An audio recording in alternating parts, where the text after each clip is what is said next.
Welcome to News with a View, a Fat Cat production, episode 18. It's Saturday, the 25th. I got the day, the date, got the year right. Yesterday's show that actually I had to render up this morning. Not so good. And I was really ill doing that episode. Not my finest day. I have started new medication. Of course, I only self-medicate. So I have started two 20 milligram doses of prednisone, a steroid, and two 500 milligrams of ampicillin. Now, ampicillin normally I would not take because I did have a reaction as an adult to Augmentin. And please don't use me for medical advice. Please, good Lord, no. Don't do that. So I had an allergic reaction to Augmentin, and they said, "Oh, you can't use penicillin." No, my dad gave me penicillin, you know, like they would chew like gummies. But I took it anyway, and so far I've not had a reaction, and I'm actually really feeling good. I'm breathing good. I'm happy. I'm happy. So now I can truly take my brain cells and through the magic of digital communications, convey that to you so you will know what I know. My brother Rick, who watches this show, accused me of being a right wing echo chamber. I'm damn proud of that. But I'm not. Just so you know, I take views from both sides, and as I said, if it's stupid, I'm calling it stupid, no matter who says it. So, and I got some today too. Donald Trump fires 17 independent inspector generals. And this was reported in the USA Today. It was a nice story. It wasn't anything over the top or, citing it one way or the other way. He fired dozens of inspectors across the federal agencies late Friday night. One of the fired officials confirmed to USA Today. 17 were let go by notice by email, despite federal law requiring 30 days notice to Congress to remove an inspector general.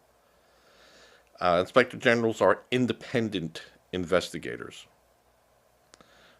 and watchdogs within agencies who investigate and disclose waste, fraud, and abuse. So they came from the Pentagon, the Department of State, Veterans Affairs, and Interior, which oversees marine oil gas leases as well as Indian Affairs. So a lot of those people are gone. They'll be replaced, but they're gone. And there was an expectation that this would happen with the new administration. So it didn't come as any great news to people. But the move to those people, I'm sure it was pretty shocking. Watchdogs and departments of Homeland Security and Justice were not part of they call it a purge, which I guess you could call it a purge, but call it what does they say, new broom sweeps clean. And the interesting part is most of these appointees came from the Trump era of 2017 through 2021. But there might have been issues with these people as far as being forthcoming, loyal. Well, could be lots of reasons why. Now, my nose did not start running until I sat here, but at least I'm not coughing and hacking all over the place. Agencies across the spectrum of the government are pressing ahead with orders from Trump, who returned to presidency on Monday. Okay, I guess they had to put that in there, but we all knew it. And there were scraping diversity programs also in their purge. Yeah, yeah. And I'm going to speak again on DEI. Now, there were some Republicans that, said, hey, all right, Chuck Grassley from Iowa. And there may be good reasons why the inspector generals were fired. But he wants further explanations from President Trump. Regardless, the 30-day detailed notice of removal that the law demands was not provided to Congress. So, again, you have to follow the rules. Trump doesn't get to sidestep rules. No politician. Don't care. You have procedures. You have protocols. They have to be followed. So, I don't know what the outcome. He can just say, yeah, okay, I did this Friday, and I was going to notify you Saturday, or notify you on Monday. But whatever, they got a 30-day notice. Nothing's probably going to happen until the 30 days. But these people are being told, adios. Of course, Senator Elizabeth Warren, Massachusetts Democrat, has said the actions is a purge of independent watchdogs in the middle of the night. Well, I don't know. You could fire a person, technically anytime you want. Though 30-day notice to Congress had to have happened. So, and as of this point, I don't know if that really happened. If it was, just the right hand got in front of the left hand a bit. But regardless, if it did not happen, then it has to happen, and you take a step back. Of course, Trump is having his people going, yeah, I defend the president's right to do this, and he has the right to do it. So, arguing about nothing. The whole system needs to be revamped, said Sidney Powell, a former attorney for Trump.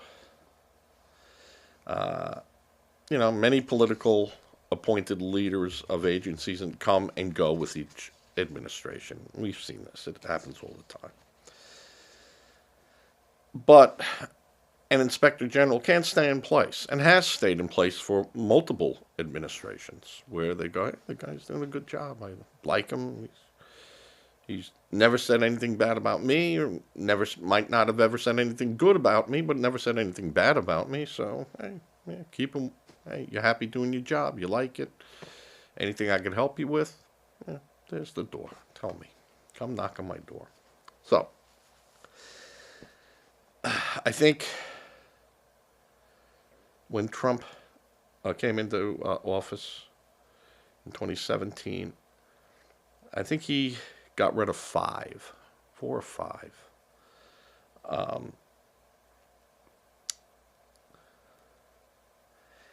And one of those 5 that he is now fired. This is from the State Department, whose Inspector General had played a role in the president's impeachment proceedings, because that's what he's got to do. He's got to look at all that stuff, that money and no abuse, so he wasn't happy with that. And Biden Biden fired someone, one of these inspector generals. Give me a minute, a second. Made news for a little bit, and I can't remember like I used to. It was the railroad, the inspector general for the railroads or something, and he created a hostile work environment. And he told him, "Gotta go." So who knows? I don't remember what the hostile work environment could be. I mean, that could be a lot of things, and I forget. I just no. I knew people in that was part of our main union, the IBW, who had been associated with the railroad workers. So we used to hear a lot about stuff. All right, the House Republicans in the Senate passed the Born Alive abortion bill. Now, this was rejected, and then they got it passed. And it really, the House Republicans on Thursday passed their version of a Born Alive abortion bill one day after Democrats blocked the Senate version. So I'm saying this is the House. This is House of Representatives. Doesn't mean anything. There's already laws out there. And they just wanted to go on record that, hey, we don't, we don't kill babies. We're not for killing babies. Well, we can argue that point all day, can't we? Can't we? So the bill requires healthcare practitioners to provide the same degree of professional skills, care, and diligence for a child born alive during an attempted abortion as they would a normal birthing child. So, as I said before, normally the abortion causes death inside the womb by chopping the baby's head off. Yeah, that's what they do. And then they pull the pieces out like you would debone a chicken. So, the Republicans have been accused of framing the bill as not being anti-abortion, but infanticide,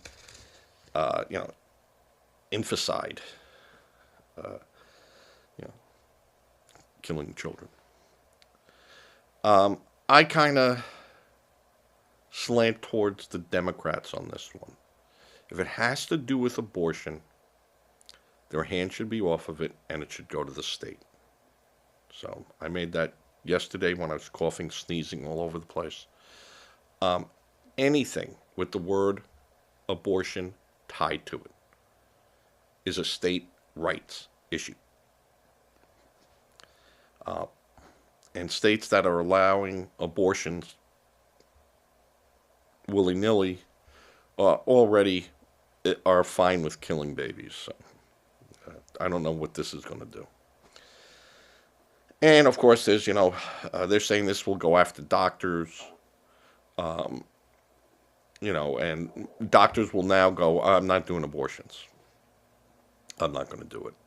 Because, anything can happen during that procedure. And, I just don't want to be tied up with it. Now, that is different than a woman presenting at a hospital in grievous condition, life-threatening conditions. That's totally different. And I get that too, folks. The doctors should not be hampered or worried about an emergency situation. But again, be cognizant of the fact that that fetus, if it breathes on its own, you got to do what you can to preserve life, regardless what the person was coming in for. So, see, it never fails. And I don't turn this off. And that's Brother Don calling me, and I'll call him back. That's my own fault. Another shortcoming of mine. So, doctors are going to go, I'm just not going to do anything to do with an abortion. Different than if I have to do an abortion because the patient's life is in danger. Well, a hospital shouldn't turn you away from that. The doctor shouldn't turn you away. And the doctor shouldn't be afraid of anything that happens as long as there's not malpractice or, some other crazy thing going on. The doctor should be held harmless in respect to the procedure. Okay. So that Born to Life Survivors Protection had passed in 2023. Vote of 220, 210. And I said Senate. I'm sorry. I wrote Congress in here. And, the Senate and the Congress. They're the Congresses. And I overskipped a word. So they got that passed through there. And now the House of Representatives aren't born alive baby killers. So, and on Wednesday I said the Senate tried to invoke a cloture on their version of the bill, but without the needed 60 votes. You need the majority. And it's interesting how that all works over there, but it kind of makes sense. So that's that bill from them, from the Senate would really, again, this should not be in the federal's hands at all. So, and I'm, Dick Durbin said that in America, regardless of circumstances surrounding that birth, is afforded equal protection. So they're already saying, that's the case. They're going to be treated. We don't need a bill on top of a bill. And again, it should not anything tied to the abortion controversy, which is no longer a controversy. It's in the state hands. Let the states do it. End of story. Shouldn't be done by these good fellows. And they go on and on.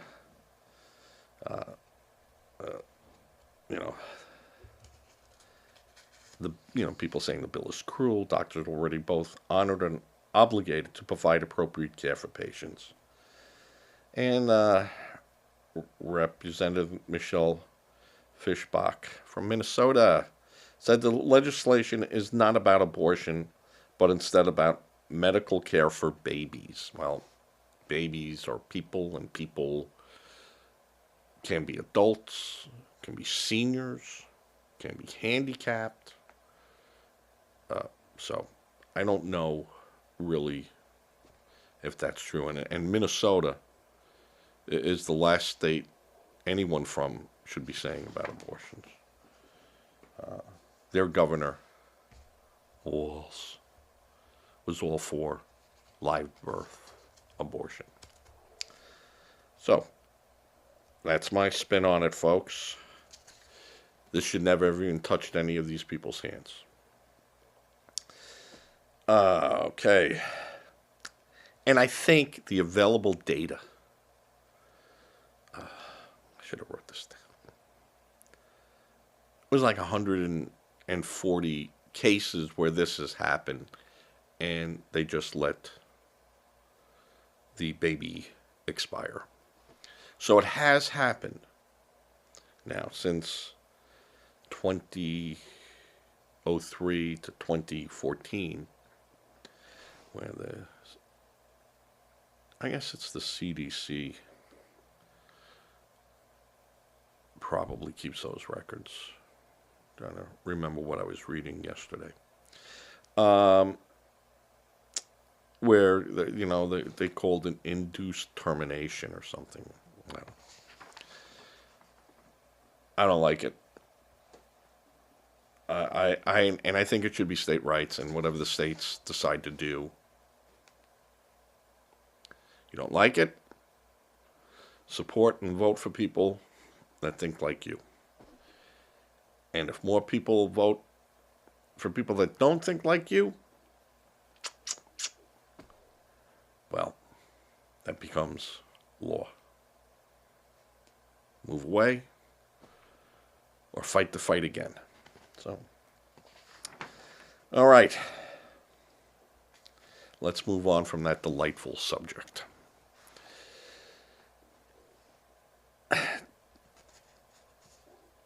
Caroline Leavitt, the new White House press secretary. Seems that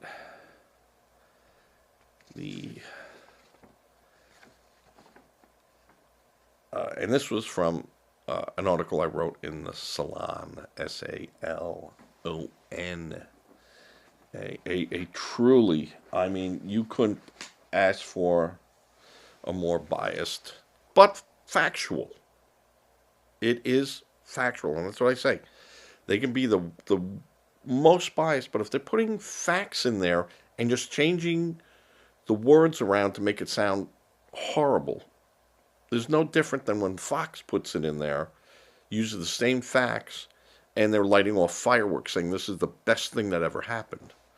Like that idiot out of Tennessee who wants to have Trump for a third term.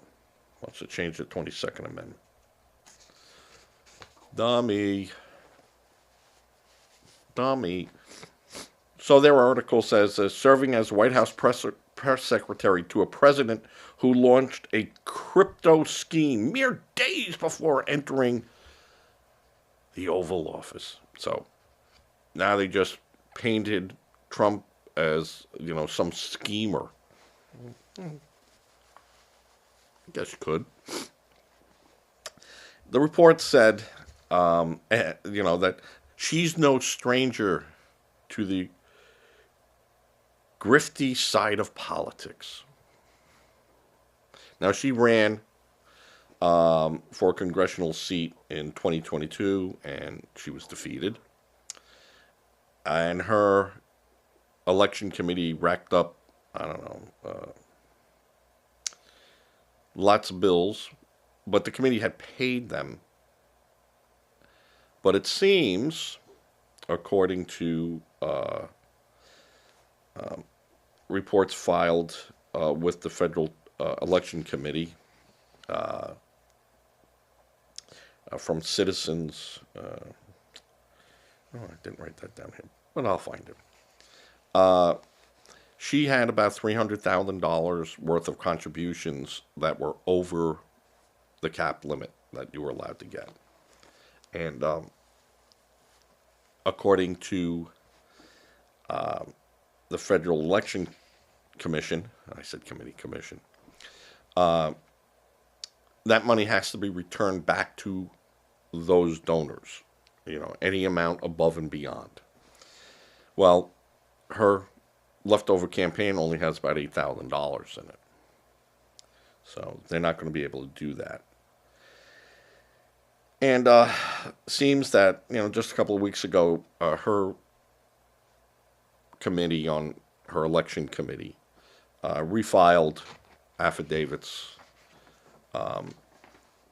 nearly tripling the reported amount of debt that her failed bid owed. Because of this, she owes $300,000 plus any fines. And there will be fines. They jumped into the amended report that has been filed. And they said, you already spent that money. Well, yeah, it came in. And, if they didn't know, or she didn't know, or her committee didn't know, maybe they should have. And I think the person that was in charge of all that was fired when this all came out.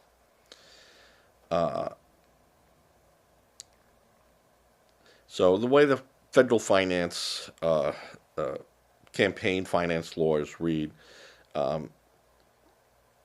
she should have redesignated the returned excessive funds within 60 days of receiving the donations. But that did not happen. And it still hasn't happened, even after they, said, "Excuse me, you got to do this."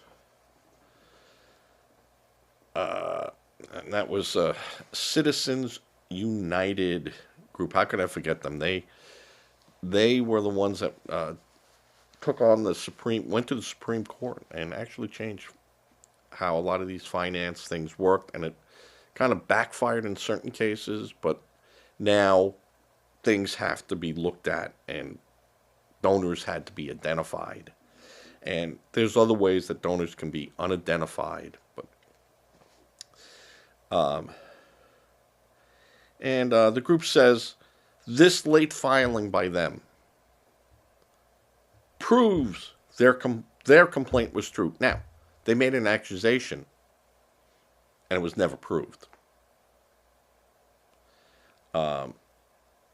So, they're saying the glaring debt could be a conflict of interest for the press secretary. No, it really won't be a conflict of interest if she makes it known. And if she made it known and it was out there and everyone knew about it, it's not a conflict of interest because people are going to look. Inspector generals that were fired will look. And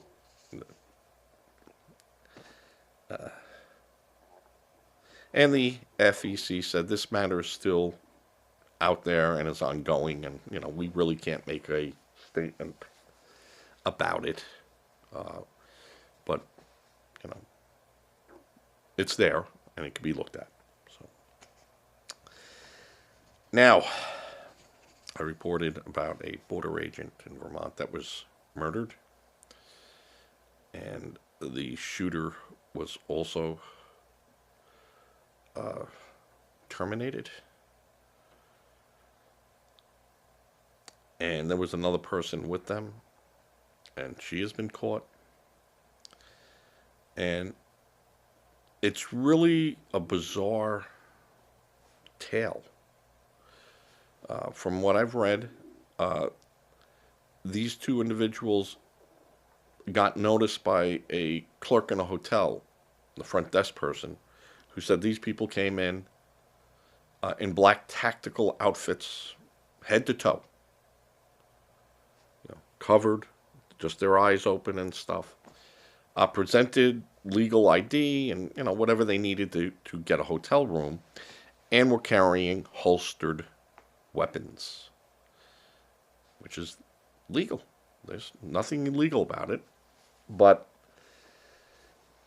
this clerk got a little hinky and said, something doesn't look right with these two. And the police were called. So Teresa Youngblood, 21, of Washington State, was arrested on Friday and charged with assault on a federal law enforcement officer, according to a statement from the FBI. So these people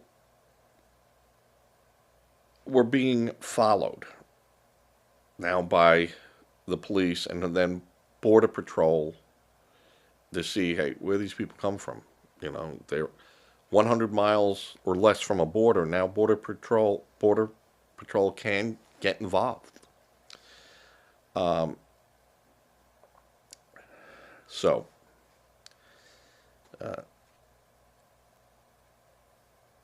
It was doing periodic surveillance on Youngblood and Felix Buchholz, who was shot and killed, a German national. Now you see why Border Patrol got involved. You've got to keep reading. And mostly these stories where they start throwing out little tidbits. Now, agents from the Vermont State Police and Homeland Security investigations attempted to approach the pair for a voluntary interview. Hey, we'd like to talk to you. Now, that's a voluntary. You could say, yeah, hey, I don't want to talk to you. And that should end it. I don't want to talk to you. I have nothing to say to you. And that should end it. And if they persist in, hey, no, we just want to talk, you can just walk away. You might, if you're in a vehicle, am I being detained? Well, no. Bye. And leave. I just wouldn't pull away. I'd force them to say, yeah, no, we're going to detain you here for a minute. Because once they do that, your Fourth Amendment rights start kicking in and the clock starts ticking on how long they can detain you for. And for what? You could say, what am I being detained for? Well, we're just checking. We're Border Patrol and we have the right to check anyone. And you're the anyone. Well, the clock starts ticking. At that point, when they would say that to me, Fourth Amendment rights, Fifth Amendment rights kick in. I'm a huge proponent of it. But it's interesting to see what happens to your Fourth Amendment rights when you're 100 air miles from any border, ocean, whatever the United States is bubbled around. 100 air miles into the United States. Your Fourth Amendment rights gets a little squirrely with Border Patrol because they can do a warrantless stop on you. I don't need any other reason than there are your papers. And there's been a lot of back and forth with this, and I'm sure it's going to come up even more now. So, what had happened is they were spotted in downtown Newport, Vermont, in similar tactical dress, carrying a handgun. And then, like I said, which is permitted. Nothing wrong with that. In a parking lot of a Walmart. And they watched them come out of the store with rolls of aluminum foil that the male then used to wrap their cell phones up. So that what they were trying to do was evade any type of tracking being done on a cell phone. And it's interesting because with a lot of the new cell phones, you can't disable the battery. You can't pull the battery out. You can turn it off. Is it really off? I don't know. I say no, it's not. Because I love conspiracies.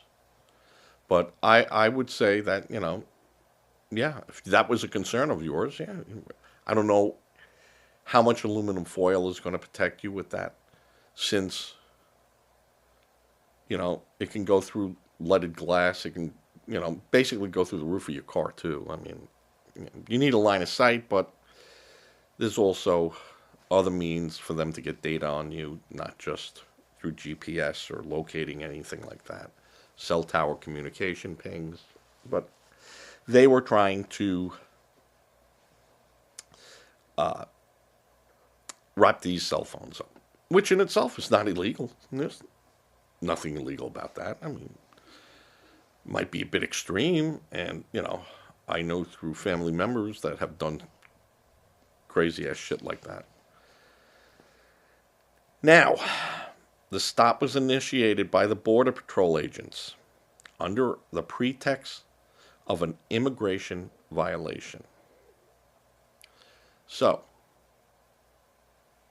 I'm stopping you. I'm detaining you. And your Fourth Amendment rights now start kicking in. So this wasn't a random or arbitrary stop. They had information that this guy was a foreign national. And, you know, are foreign nationals allowed to carry a gun in the United States? I don't know. You know, do they automatically pick up all our rights? I mean, this is the whole 14th Amendment thing, folks. It's all going to come back and circle around. But they did have a right to stop him because, hey, you're a German national. What are you doing? What's up? Got out of the car and shot the agent. And then was gunned down by another agent, and the rest is history. But even when you're stopped like that, a lot of your Fourth Amendment rights stay in place. So, you know, that one where they can just stop you randomly, it's shown he was a foreign national, so it's not random. If they would have stopped me and my family after running my license plate or checking in at the hotel where I just registered and go through, did you have a driver's license? Boom, boom, do you have that information here? And they run my name through and they go, well, he's a citizen, stupid, but he's a citizen. They might have a harder time pulling me over. They might have the local police do it because, you know, I rolled through a stop. I didn't put my turn signal on quick enough. Well, you know, could stop you for lots of reasons and then initiate a conversation. So,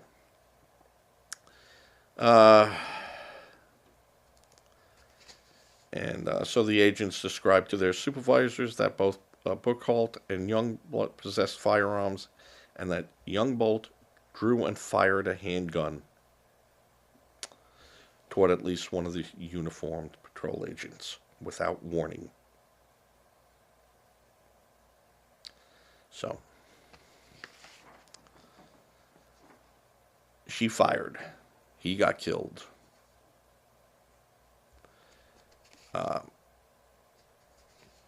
So, when they searched the vehicles, what did they find? A cache of weapons and tactical gear, as well as the cell phones wrapped in foils. Now, I don't know what a cache of weapons are. That's, you know, I think a cache of weapons is, you know, one of these green army trucks stacked with weapons. I don't consider a cache of weapons legally purchased and owned that you might be transporting, you know, 10. Maybe they were going to, maybe I was on my way to the shooting range. Maybe I just like sitting in my car full of weapons. I mean, is it illegal? Now, if these guns were purchased illegally, or were stolen, or defaced in any manner, then yeah. But the police still have a right, when they stop you, and in this case, you know, but to look back there and go, what's in the bag? Nothing. Clothes. You sure? It's only clothes in there, right? And at that point, their suspicion level can lead to a search. Now, they could refuse the search. They could say, you're not searching my car, pal. You know. And they go, all right, well, now we're going to detain you here for, you know, we're going to get a dog over here. And that dog is a drug-sniffing dog and a gun-sniffing dog. And if he gives us a clue that there's something in there we need to look at, we don't need your permission anymore. So do you want us to check it? Or do you want the dog to tell us? And I would always say, get the dog. Because that dog might be 100 miles away and they can't hold you. After a reasonable stop, and reasonable to me is 15 minutes. After that, am I being charged? Are you charging me with something? So I can drive away, right? And if they go, no, you cannot drive away. Well, am I being charged with anything? So you're detaining me just because you can detain me? That's when things get very, very complicated. And that's where your rights can come in. And any lawyer will tell you, exercise your rights. And they'll go, hey, just like, we need a lawyer. We don't need a lawyer here. Come on. Tell me what happened. I could cut you out of here in 5 minutes. Yeah. Police are not your friend when they're asking you a question or they're asking me a question. I'd be very leery to, say something to a police officer that could come back to me, and then, all of a sudden, they're looking at me. So,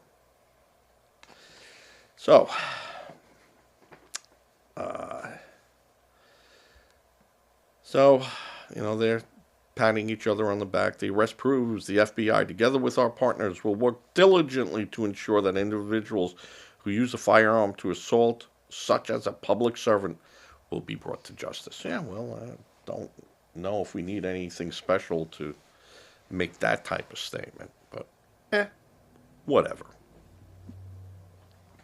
Now, as promised, DEI.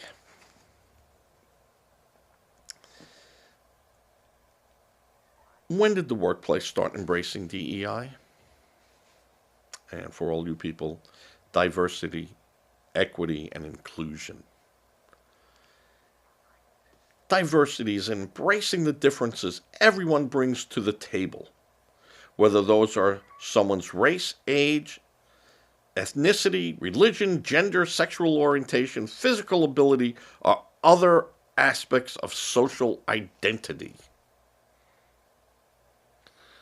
A lot of words. Equity is treating everyone fairly and providing equal opportunities. Inclusion is respecting everyone's voice and creating a culture in which people from all backgrounds feel encouraged to express their ideas and their perspectives. Now, I'll tell you right now, if I went into work and said, I ain't working with a Jew, or I don't think we should have Jews working here, what do you think would happen?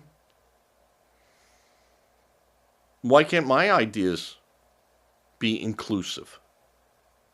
Because they're not. They're not. We can't have that. Well, isn't part of that is respecting everyone's voice? And which people in background can, from all backgrounds, feel encouraged to express their ideas and perspectives? And what if the guy next to me goes, yeah, I don't want to work with Jews. And another guy goes, yeah, no Jews. Let's not have Jews here. Well, didn't we just express our ideas and our perspectives?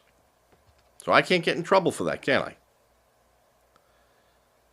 And here, I'm going to treat everyone fairly. I don't want blacks here either.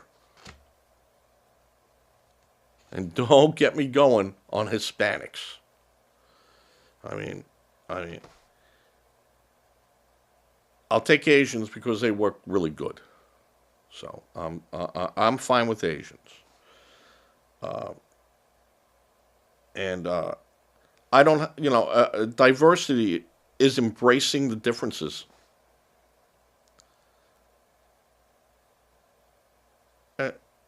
What? Because you think I should be dancing in a circle? Um, that I have to embrace your differences than mine? I don't have to embrace Jack. Now I could leave that job and go, adios, I'm out of here. But more than likely, after the word Jew left my lips, HR would be there before I put anything else tagged along in it. So, we know what this is all about. This is not about any of that. This is affirmative action. Because you were treated so poorly,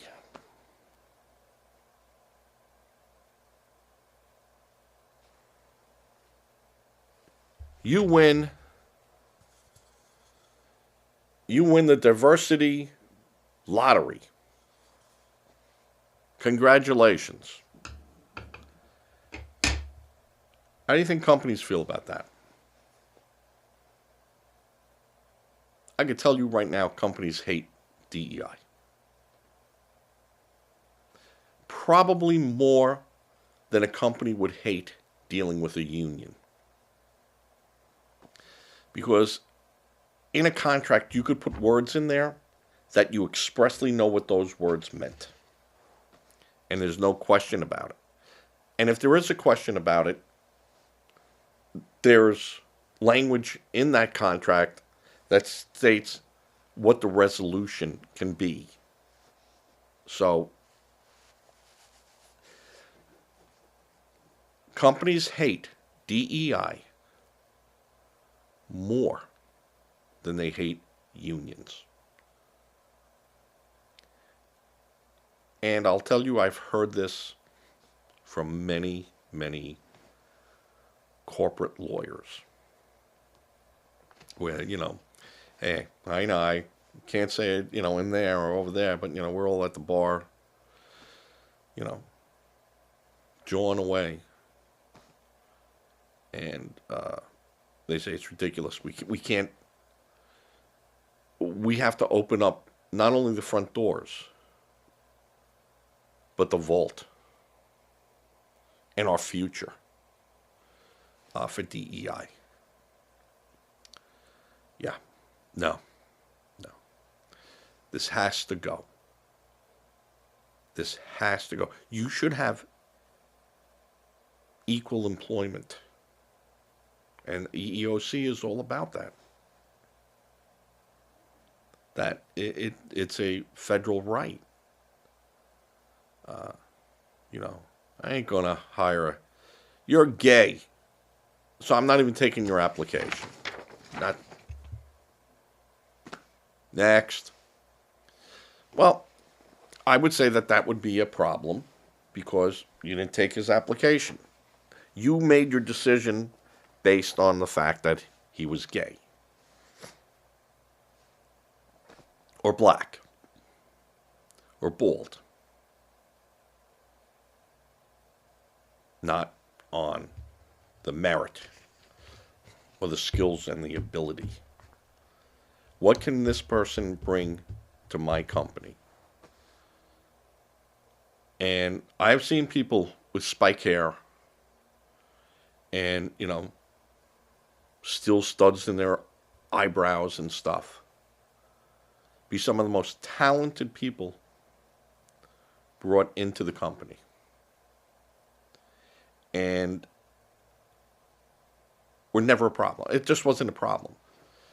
But they were in a room and they worked, and that's where they worked.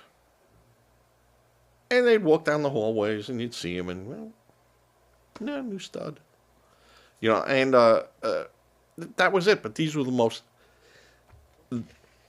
the company I worked for could look over that, knowing, hey, I'm not, not that I wouldn't entertain the idea of putting them in front of a TV camera and putting them on air. I'm not saying I wouldn't do it, but that's not the image we want. I want the girl over there in the nice pantsuit and the guy over there that looks like he's being laid into a coffin later.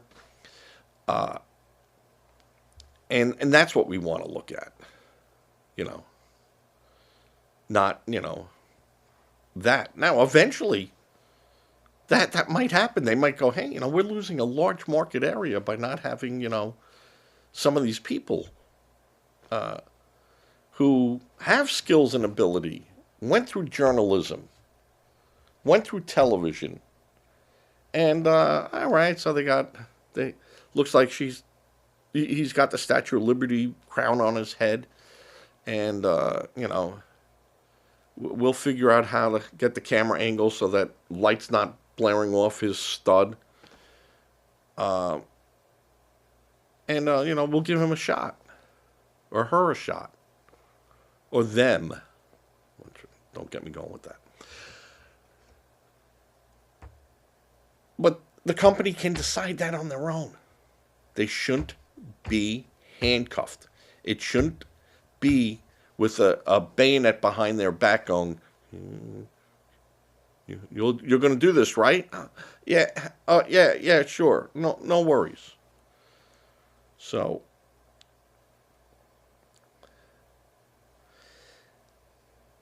DEI has been around for a long time. And I said that came from the 1964 Civil Rights Act. Lyndon Baines Johnson, the Great Society. I said leap forward, and I think that was Mao's, but yesterday, and I didn't catch that. But I think it was the Great Leap Forward, or whatever. One of those programs started back then, and that needed to address a lot of these problems. Because remember, there were jobs that no blacks, well, there was no Negro. A need apply. You go even further back in Boston, Irish need not apply. So they needed these. They needed the Equal Employment Opportunity Commission to at least make the playing field somewhat level. But you still had to have the skills and ability. And you thought in 50 freaking years, or 60 years, that would have happened. Sadly, you could see that in those minority neighborhoods, I ain't talking Chinatown,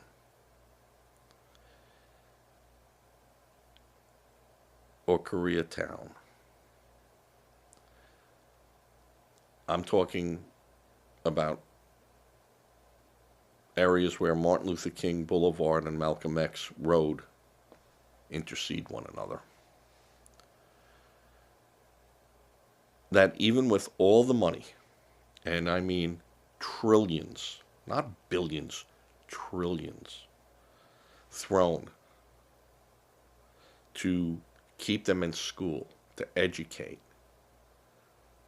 And it has had an effect. It has worked for some of those people. And if you want to know really what the common denominator in that is, look at the family. Look at the family nucleus. A mom, a dad, a grandma, an aunt that will watch the kids when people aren't there. You come home, you do your homework, you go out and play. Then there's dinner. And then you get cleaned up. And, you go to church with them, or the synagogue, or wherever you go. The mosque, wherever you go. But it's family. And it's the mom and the dad going, hey, Junior, this ain't cutting it. And a lot of the successful black people have gone to Catholic schools or religious schools or Baptist, something along that line, where the parents sacrificed to pay that tuition to get them in there. And maybe the single mom did it, or the single dad, or grandma who has the kids, and said, excuse me, this is what needs to be done. This is what you need. And they do it. And they become athletes. It gets mad when, they go, look at the athletes, and, a lot of black doctors, a lot of black lawyers, accountants. They're not all gangbangers. But you look to see what made those people successful. Oh, medicine's wearing off. I was promised at the 1964 World's Fair that this would not happen. All right. I got about 5 more sneezes coming, folks. So, who's defending the practices of DEI? Well, you have a Mark Cuban who says it's wonderful. Well, fine, Mark, hire who you want. Said it yesterday. No one is stopping a company from hiring whoever they want. So, have at it. But a company should have the say on who they hire. It's that simple. If I was working for, Jenny Craig, you think they want me being their spokesperson? I would laugh at them. I go, really? You're going to hire me? I'm old, I'm fat. I'm going to be eating a ham sandwich or something while I'm talking to these people. Or at least a bag of Fritos. No. Get real. Companies should have the right to hire who they want to hire. And if they had a pool of people that had skills and ability, this wouldn't be an issue. And because white people make up more of the demographic, well, you're going to have more white people graduate colleges, high school, have a skill, learn a vocation.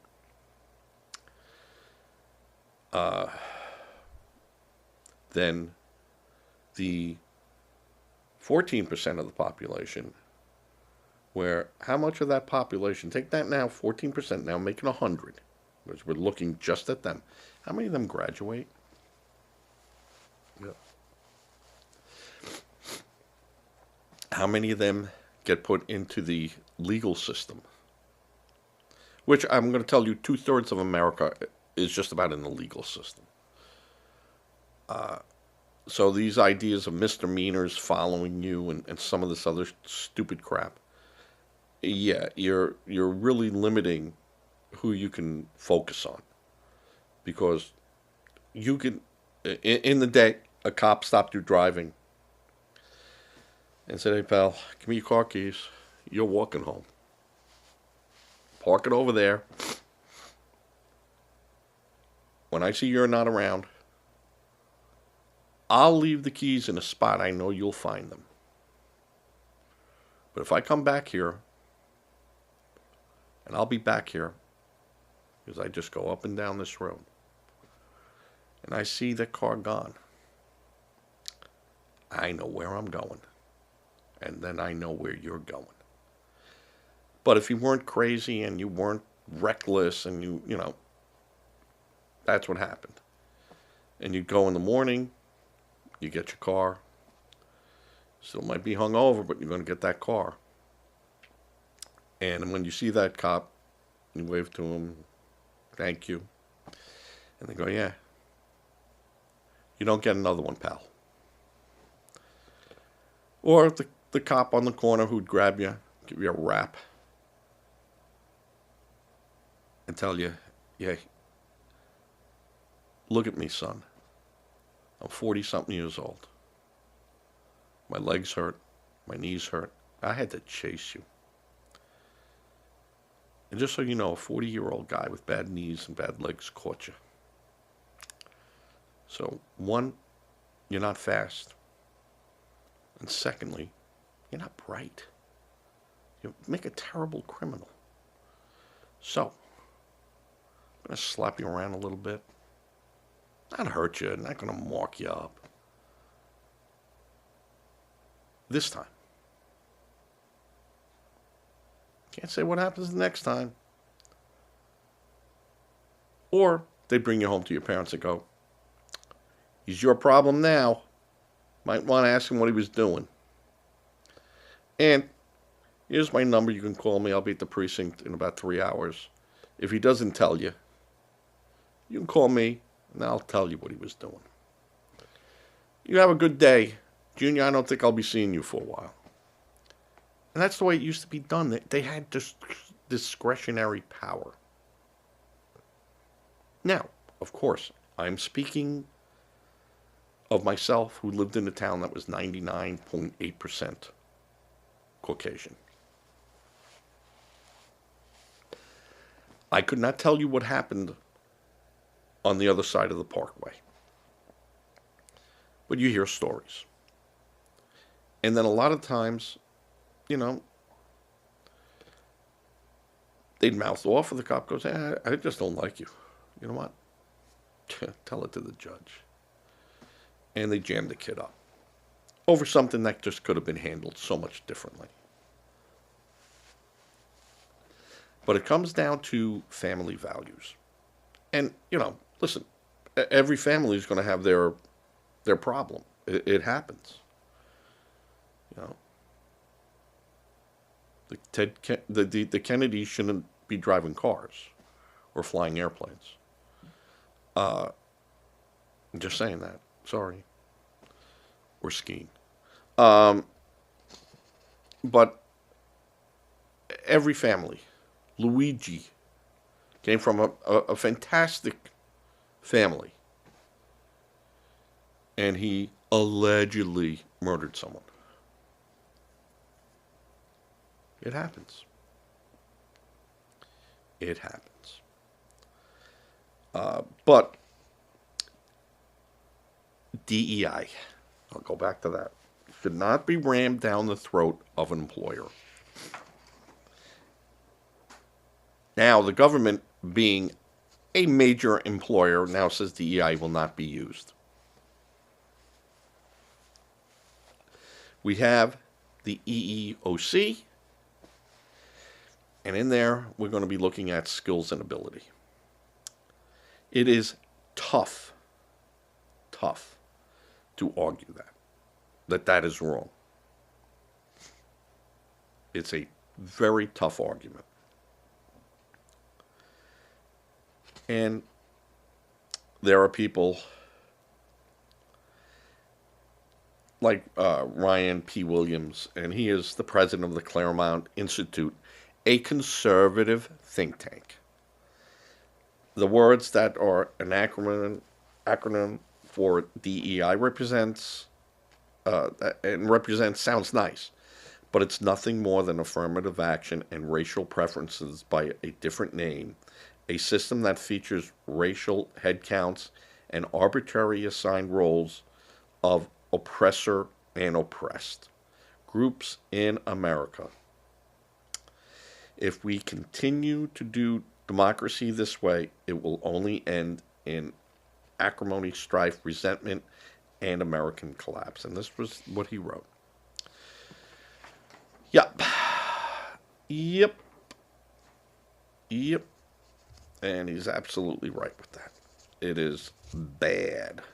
Bad. And just getting worse. And, of course,